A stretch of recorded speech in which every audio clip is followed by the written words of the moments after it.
Alrighty, final part of why I am terrified for the future of agriculture and feel like I can see disaster over the next horizon.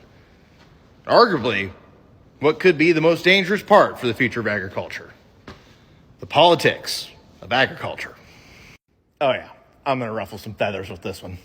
And before we get started, do not expect me to shill for one party or the other, or one candidate or the other, or anything like that. I haven't met a politician yet that I like, and I don't expect that to change anytime soon. They're all useless and corrupt, and the worst part is they're not really the chief problem. We are. It's like that scene from V for Vendetta when he says, if you want to know who's truly responsible, you need only look in a mirror. Good old Ben Franklin said it best. When asked if we are a monarchy or a republic, he said, a republic, if you can keep it. And we have not held up our end of the bargain.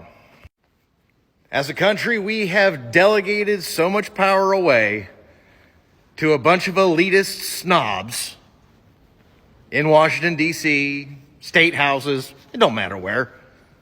They're all the same breed of person. They know best, and if you don't believe them, just ask. These folks largely have no clue what goes on in any sort of rural area besides, what they see at Martha's Vineyard. And now you're probably thinking, well, Tyler, that's what the farmer lobbying groups are for. They're there to educate these politicians and let them know what the needs of the simple farmer is out here in the sticks. First off, it's not that they can't hear us out here. They don't want to hear us. They're different things. And secondly, these farmer lobbying groups, I would argue that most of them don't even really care anymore about the individual farmer or rancher to boot. Most of them are beholden to large groups, corporations that give them money, packers for the ranching side of things. And, the lobbying guys gotta keep those lights on. They gotta keep hiring all them best and brightest folk that they can pay stupid amounts of money to.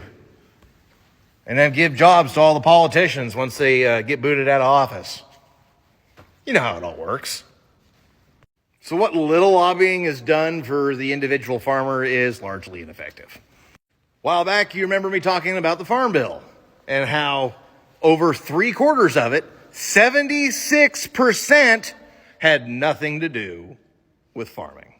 And the reason for that is very simple. It's a political calculation. One group of politicians is going to be able to see real easy that if they took a standalone farm bill and tried to pass it just like that, it would get utterly decimated and get defeated quite easily. However, if they shoehorn it in with this huge program that has universal support from the dumb masses, and they can just be like, oh, it's just a small little piece of the pie, but we're going to give you this whole big program and not even worry about saying anything about that. We'll just trim a little from the edges on other stuff. Then bam, little political wheeling and dealing, you got yourself a farm bill.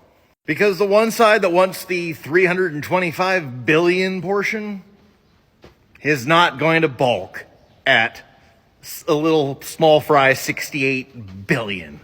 Not in a budget of $6.5 trillion. Now you could be thinking, well, Tyler, that sounds awfully pessimistic. How do you know that a standalone farm bill would be defeated? Or, I didn't mention this, worse yet, turn into a weapon against farmers and ranchers? And that's easy, because one side is highly motivated, highly organized, and in lockstep with each other. And it's really easy to paint every farmer as just some drone for Monsanto. And once you do that, no amount of logic is going to get you by, because Monsanto is today's new boogeyman. These days, it's not about fact-based reasoning or logic. It's all about who can gin up the biggest mob and get them the loudest.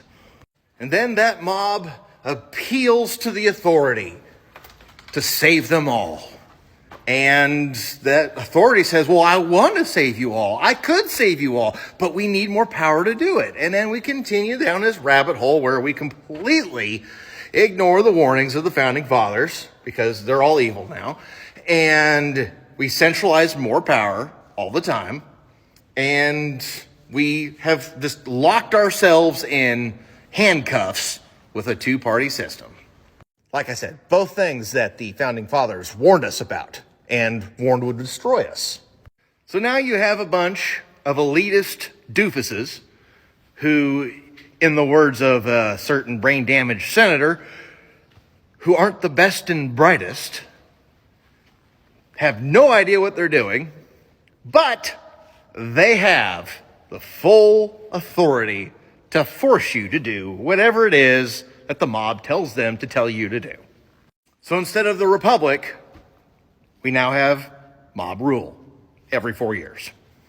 That's why it's so important to get involved locally with anything you can. Do something. Don't just wait for someone else to save you.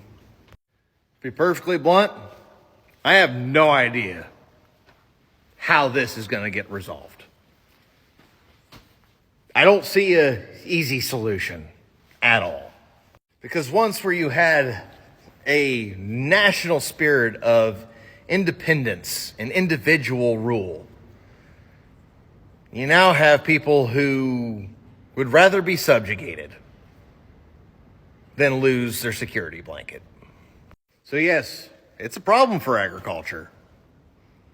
It's also a problem for every single man, woman, and child in this country.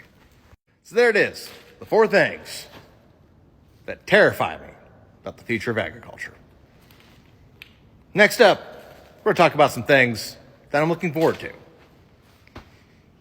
You got to have the yin and the yang. And as always, thanks for stopping by.